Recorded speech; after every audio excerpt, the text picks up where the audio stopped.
Hi all, welcome back today with me blogs. ಎಲ್ಲರೂ ಹೇಗಿದ್ದೀರಾ? ಎಲ್ಲರೂ ಆರಾಮಾಗಿದ್ದೀರಾ ಅಂತ ಅಂದ್ಕೊಂಡಿದ್ದೀನಿ.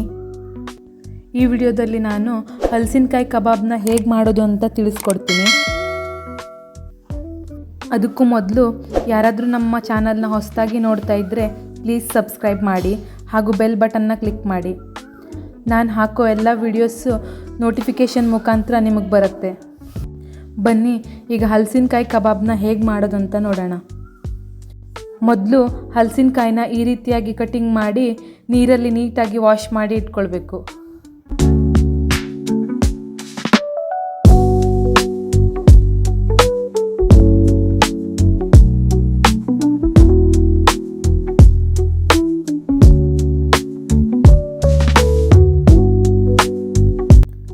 ಹಲಸಿನಕಾಯಿನ ಕಟ್ಟಿಂಗ್ ಮಾಡಿ ನೀರಲ್ಲಿ ವಾಶ್ ಮಾಡಿ ಇಟ್ಕೊಂಡಿದ್ದೀನಿ.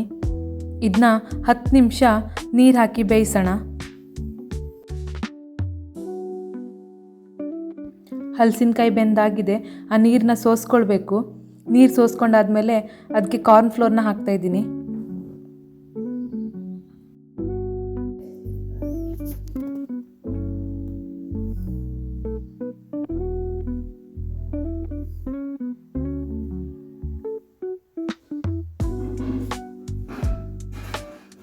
ಹಾಗೆ ಸ್ವಲ್ಪ ಅಕ್ಕಿ ಹಿಟ್ಟನ್ನ ಹಾಕ್ತಾಯಿದ್ದೀನಿ. ಅಕ್ಕಿ ಹಿಟ್ಟು ಹಾಕೋದ್ರಿಂದ ಕ್ರಿಸ್ಪಿಯಾಗಿ ಬರುತ್ತೆ.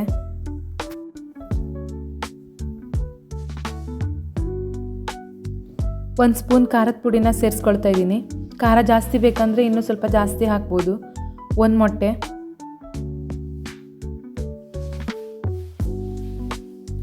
ಹುಣಸೆ ರಸನ ಹಾಕ್ತಾಯಿದ್ದೀನಿ. ಹುಣಸೆ ರಸದ ಬದಲು ಲಿಂಬುನೂ ಹಾಕ್ಬೋದು. 1 ಪ್ಯಾಕೆಟ್ ಕಬಾಬ್ ಪೌಡ್ರನ್ನ ಸೇರಿಸ್ತಾ ಇದ್ದೀನಿ.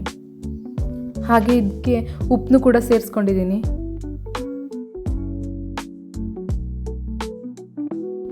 ಶುಂಠಿ ಬೆಳ್ಳುಳ್ಳಿ ಪೇಸ್ಟ್ 1-2 ಸ್ಪೂನ್ ಹಾಕಿದ್ರೆ ಸಾಕು.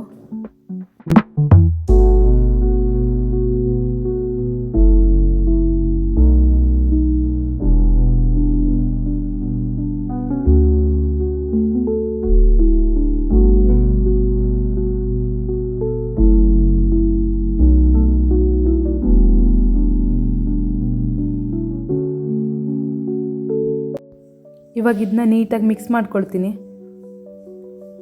ಮಿಕ್ಸ್ ಮಾಡ್ಕೊಂಡಾದಮೇಲೆ ಒಂದು ಅರ್ಧ ಗಂಟೆ ಮ್ಯಾರಿನೇಟ್ ಆಗಕ್ಕೆ ಬಿಡಬೇಕು. ಟೈಮ್ ಇದ್ದರೆ ಜಾಸ್ತಿ ಹೊತ್ತು ಕೂಡ ಇಡ್ಬೋದು.